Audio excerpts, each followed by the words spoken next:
నాన్న మంగళసూత్ర ధారణ చేయి నాన్న.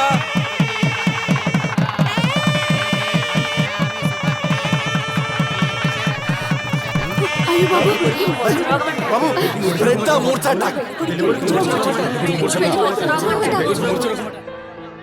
మూర్ఛ రోగం అంట. అవునా?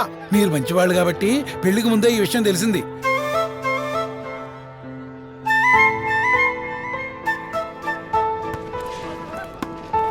సర్వం గారు నమస్తే అండి. నమస్తే. ఇదే ఆఖరి రోజు అనుకుంటాండి మీకు. ఆ పెళ్లి అప్పటికి చాలా కష్టపడ్డామండి బాబు. ఆ ట్రాన్స్ఫర్ అమౌంట్లు ఏవి వచ్చేసి ఉంటాయి కదండి మీకు. మనం అనుకున్న అమౌంట్ ఏదో నాకు ఇప్పించేస్తే. అన్నా నువ్వు బ్రోకర్ చేయబట్టి ఎన్నాళ్ళైతే? సుమారుగా 10 ఏళ్ళు అవుతుంది.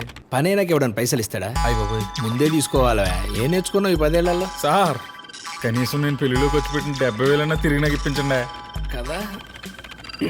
జేసీ తాను తీసుకున్నావు కదా, సరిపోలేదా? నడు ఆయన దగ్గరికి వెళ్ళి సెటిల్ చేసుకున్నావు. వద్దులేండి, అర్థమైంది. బయట ఉన్న బేరం చూసుకుంటాను. ఇప్పటికే 6 నెలలు అయింది. ప్లీజ్ జేసీ, మీరు ఎలాగైనా పర్మిషన్ ఓకే చేయించాలి. చూడు, నీ పర్మిషన్స్ ఓకే చేయించాలంటే నేను చెప్పింది నీకు నచ్చినా నచ్చకపోయినా వినాల్సిందే. వేరే ఆప్షన్స్ లేవు. అయినా నువ్వు లైఫ్ లాంగ్ హ్యాపీగా ఉండే పని నేను చేస్తున్నప్పుడు నేను గంట హ్యాపీగా ఉండే పని నువ్వు చేయలేవా? మస్తు గెస్ట్ చేసినావన్నా.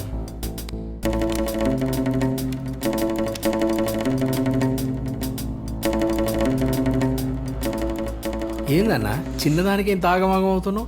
పెద్దదానిలో చూస్తావా? Breaking news. బట్టబయలైన ఒక ఉన్నతాధికారి రాసలీలలు దేవాలయం వంటి కార్యాలయాన్ని తన నీచ కార్యాలకు వాడుతున్న కమిషనర్. నీకు వేరే ఆప్షన్ ఉందా? నీకు వేరే ఆప్షన్ ఉందా? నీకు వేరే ఆప్షన్ ఉందా? నీ కుర్చీని వాడుకొని నాలాంటి వాళ్ళని ఆడుకోవాలనుకున్నా, డబ్బు సంపాదించాలనుకున్నా క్షమించవచ్చు. కానీ నువ్వు అమ్మాయిల జీవితాలతో ఆడుకుంటున్నావు. అది నాకు దీనికి నచ్చలే. అందుకే మేమిద్దరం నిన్ను ఫుల్ ఫేమస్ చేద్దామని డిసైడ్ అయ్యాం. సార్ ఈ దెబ్బతో ఈ ఊరికి ఎన్డీ విహారీ ఎంత ఫేమస్ అవుతాడు. చలో ఉంటా సార్, ట్రైన్ టైం అవుతుంది. బాయ్. Phone sir. ఆ కామకీచుకుడు వికృతి చేష్టంలో సరళ అనే ఒక మహిళ చాలా చాకచక్యంగా అదే మున్సిపల్ ఆఫీస్ లో పనిచేసే ఒక క్లర్క్ సహాయంతో మీడియా ముఖంగా బట్టబయలు చేసింది. నమస్తే అండి, నా పేరు. నాతో అసభ్యకరంగా ప్రవర్తించి నన్ను లొంగ తీసుకోవాలని ప్రయత్నించాడు. ఇలాంటి వాళ్ళని కఠినంగా శిక్షించాలని ప్రభుత్వాన్ని కోరుతున్నాను. అదే మున్సిపల్ ఆఫీస్ లో పనిచేస్తున్న ఒక క్లర్క్ సహాయంతో ఆ జేసీ నిజ స్వరూపాన్ని బయట పెట్టగలిగా. ఆయన చేసిన సహాయానికి మనస్ఫూర్తిగా ధన్యవాదాలు తెలుపుకుంటున్నాను. ఈ ఉదాంతం బయటపడడంతో ఇతను బారిన పడిన మరెందరో మహిళలు జేకర్ చట్టాపై కేసులు పెడుతున్నారు. జేకర్ చట్టా లాంటి ప్రభుత్వ అధికారులను కఠినంగా శిక్షించాలని మహిళా సంఘాలు డిమాండ్ చేస్తున్నాయి. Thank you. శెట్టి గారు మన పెళ్లి గురించి మీ నాన్నగారితో మాట్లాడారు.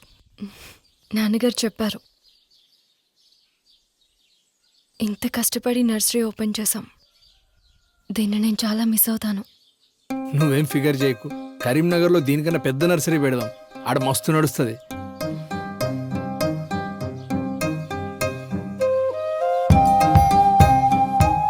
ఆరు నెలల తర్వాత అన్ని క్యారెక్టర్స్ హ్యాపీ.